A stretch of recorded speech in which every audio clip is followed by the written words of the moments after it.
সোনালী আঁশ পাট উৎপাদনে ক্ষতিগ্রস্ত হওয়ায় গ্রীষ্মকালীন পেঁয়াজের চাষ করে সফল হয়েছেন ফরিদপুরের নগরকান্দার এক কৃষক। এই প্রথম গরমে পেঁয়াজের চাষ করা হলো নগরকান্দায়, আর এতে সফল হয়ে খুশি ওই কৃষক। সরেজমিনে গিয়ে জানা যায়, উচ্চ ফলনশীল বাড়ি ৫ জাতের পেঁয়াজের চাষ করে সফল হয়েছেন নগরকান্দা উপজেলার বড় কাজুলি গ্রামের কৃষক শাহ আলম মাতুব্বর।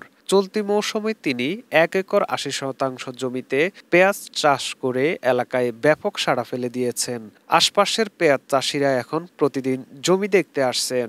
সোনালী আঁশ পাট উৎপাদন থেকে সরে এসে গ্রীষ্মকালীন পেঁয়াজের চাষ করে সফল হয়েছেন তিনি।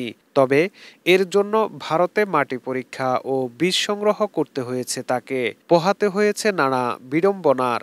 নিজের বিবেক আর বুদ্ধি খাটিয়ে তৈরি করেছেন সোনালী ফসল, যা ফলন হয়েছে বাম্পার। ৭ থেকে ৮টি পেঁয়াজে হচ্ছে ১ কেজি। সব মিলিয়ে খরচ হয়েছে ৩ লক্ষ টাকা। পেঁয়াজের সংকট মেটানোর লক্ষ্যে এ চাষ করা হয়েছে বলে জানান তিনি। আমদানি খুব কম, রপ্তানি বেশি। রপ্তানি কম, আমদানি বেশি। বাইরে থেকে পেঁয়াজ আসে যাতে না আসা লাগে, যাতে দাম কম থাকে। আমার আর এক ভাই যাতে কম দামে খাইতে পারে, এই জন্য আমি চেষ্টা করছি। তবে প্রচণ্ড ঘাস হওয়ায় কিছুটা ক্ষতিগ্রস্ত হয়েছেন এই কৃষক। ওই এলাকার অন্যান্য কৃষকরাও এখন চাইছে পরামর্শ ও বীজ। এ চাষের সাফল্য দেখে অনেক কৃষক এ জাতীয় পেঁয়াজ চাষের আগ্রহ দেখাচ্ছেন। আলম ভাই যে পেঁয়াজ লাগাইছে এই অসিজনে, গরমের সিজনে খুব সুন্দর পেঁয়াজ হয়েছে। আমরা আগামীতে সবাই করব। যে পেঁয়াজ করছে এই গরমের ভিতর খুবই ভালো পেঁয়াজ হয়েছে। আল্লাহ বাজার রাখলে আমরাও করব। পেঁয়াজ চাষের সহযোগিতা করছেন উপজেলা কৃষি কর্মকর্তা কৃষিবিদ তিলক কুমার ঘোষ।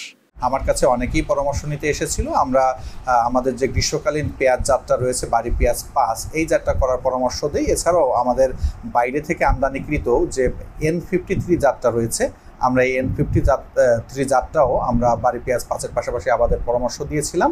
অনেকেই এটা চাষ করেছে। এটার গড় ফলন আমরা হেক্টর প্রতি প্রায় ১০ থেকে ১৫ টনের কাছাকাছি হয়।